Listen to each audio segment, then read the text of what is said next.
Hi hello, ഇന്നത്തെ ഉച്ചയൂണെന്ന് കണ്ടാലോ.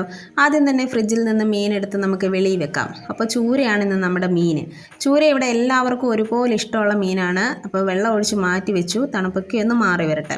ഇനി നമുക്ക് ക്യാബേജ് ഉണ്ട്, ഇത് മെഴുക്കുവരട്ടി വെക്കാം. അപ്പോൾ നന്നായി കഴുകി കുറച്ച് നേരം നല്ലതുപോലെ ഉപ്പിട്ട് വെള്ളം ഒഴിച്ച് മാറ്റി വെച്ചതിന് ശേഷമാണ് ഞാനിതൊന്ന് അരിഞ്ഞെടുത്തത്.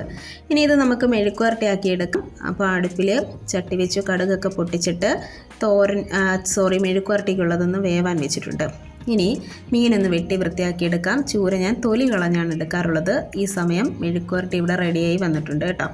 ഇനി നമുക്ക് ചൂര കറി വെക്കാം. അപ്പോൾ ചട്ടിയിൽ ഉലുവ പൊട്ടിച്ചു, ഇഞ്ചി വെളുത്തുള്ളി കൊച്ചുള്ളി പച്ചമുളക് എല്ലാം കൂടി ചതച്ച് ചേർത്തിട്ട് കുടംപുളിയും വെള്ളവും ഒക്കെ ചേർത്ത് അരപ്പൊന്ന് തിളയ്ക്കാൻ വെച്ചു. അതിലേക്കൊരു തക്കാളിയും കൂടെ അരിഞ്ഞിട്ടിട്ടുണ്ട്. എന്നിട്ട് ആവശ്യത്തിനുള്ള ഉപ്പും കൂടെ ചേർത്ത് കൊടുത്തു.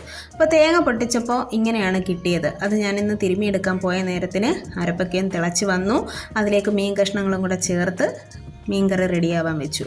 അപ്പോൾ എനിക്കിത് തിരുമിയെടുക്കാൻ പറ്റാത്തതുകൊണ്ട് ഈ തേങ്ങ ഞാൻ പിച്ചാത്തിക്ക് ചെറുതായിട്ടൊന്ന് കൊത്തി അരിഞ്ഞെടുത്തിട്ടുണ്ട്. എന്നിട്ട് അരപ്പാക്കിയിട്ട് മോരും കാച്ചിയെടുത്തു.